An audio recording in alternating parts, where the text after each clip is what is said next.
आज हम डेफिनेशन जानते हैं कि डेफिनेशन ऑफ टोर्ट क्या है, और वो भी सैलमन के पॉइंट ऑफ व्यू से, जो उनकी क्लासिकल ओरिजिनल जो उनकी डेफिनेशन है। उनकी डेफिनेशन है कि a tort is a civil wrong for which the remedy is a common law action for unliquidated damages and which is not exclusively the breach of contract and the breach of trust or other merely equitable obligations। तो बड़ा clearly उन्होंने बताया कि tort, सबसे पहले tort है क्या? Tort एक सिविल रॉन्ग है। ठीक है, क्या है टोर्ट? तो उन्होंने डेफिनेशन में बोला है कि टोर्ट क्या है? एक सिविल रॉन्ग है। ठीक है, फिर उसके बाद उन्होंने बताया है कि सिविल रॉन्ग तो है, पर for which the remedy is a common law action for unliquidated damages. अब जो वो टोर्ट सिविल रॉन्ग है उसकी एक रेमेडी भी है। ठीक है, उसको रेमेडी भी दी गई। सेकंड आ गया remedy. Remedy is common law action. ठीक है, एक ये निकल के आया डेफिनेशन से। तो फर्स्ट तो आ गया, बोला कि टोर्ट एक सिविल रॉन्ग है, second remedy is common law action है, और थर्ड जो है, जो थर्ड है उन्होंने बोला is a common law action for किस चीज के लिए? For unliquidated damages. तो मीन अनलिक्विडेटेड डैमेजेस के लिए।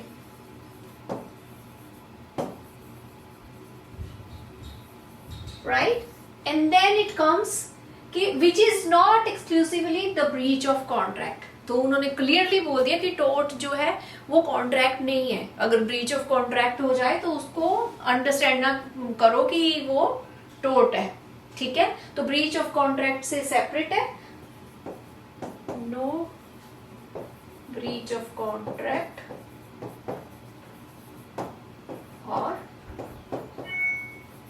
ट्रस्ट। तो हमने पढ़ा कि डेफिनेशन ऑफ सैलमन ने उसमें क्लियरली मेंशन किया है कि जो टोर्ट है वो एक सिविल रॉन्ग है। ठीक है, तो जो हमने यहाँ पे लिखा भी उसकी डेफिनेशन से निकाल के कि टोर्ट एक सिविल रॉन्ग है, और रेमेडी जो है that is a common law action. ठीक है, तो मीन कॉमन लॉ में जो भी कॉमन लॉ है, जो प्रेसिडेंट है, उनके बेसिस पे रेमेडी प्रोवाइड की जाएगी, और अनलिक्विडेटेड डैमेजेस होते हैं, और ब्रीच ऑफ कॉन्ट्रैक्ट और ट्रस्ट को टोर्ट नहीं समझना चाहिए। अब हम इसे अच्छे से समझते हैं। तो डेफिनेशन से क्या निकल के आता है? डेफिनेशन ऑफ टोर्ट से सैलमन की उन्होंने पहले बोला है कि ये सिविल रॉन्ग है। अब सिविल रॉन्ग क्या है? सिविल रॉन्ग कहते हैं it's not a crime, it's a private और सिविल रॉन्ग। ठीक है, और ये इससे कौन अफेक्ट होता है? एक इंडिविजुअल अफेक्ट होता है, ना कि पूरी सोसाइटी एट लार्ज। ठीक है, जैसे क्रिमिनल केसेस में होता है वैसा कुछ भी नहीं है। और दूसरी बात कि जिसके अगेंस्ट ये होता है उसे ही एक्शन लेना होता है, और दूसरे पर्सन के अगेंस्ट। ठीक है, स्टेट के अगेंस्ट नहीं। तो वो तो हो गया सिविल रॉन्ग। देन इसमें सैलमन में डेफिनेशन से और क्या निकल के आया? Remedy is a common law action. जो रेमेडी है वो कॉमन लॉ एक्शन है। अब कॉमन लॉ एक्शन कैसे है? कॉमन लॉ जो है इसके लिए कहते हैं जरूरी नहीं है टोर्ट के लिए कोई स्टैच्यू बना हो या कुछ ऐसी चीज हो। ये जो कॉमन लॉ है, जो भी प्रेसिडेंट्स हैं, जो भी प्रीवियस केसेस हैं, उनके बेसिस पे जो है रेमेडी दी जाती है।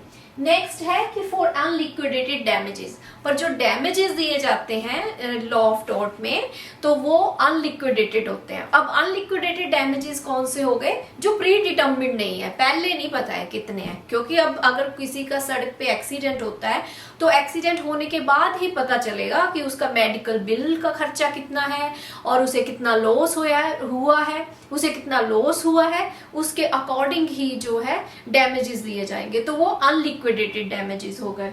Then it says not exclusively the breach of contract. Contract missing है इधर, कॉन्ट्रैक्ट और ट्रस्ट। तो कहते हैं कि इसको कभी भी इसके साथ नहीं मान लेना चाहिए कि ये कॉन्ट्रैक्ट है। Law of contract, trust different है, केयरफुली इवेलुएट करना चाहिए।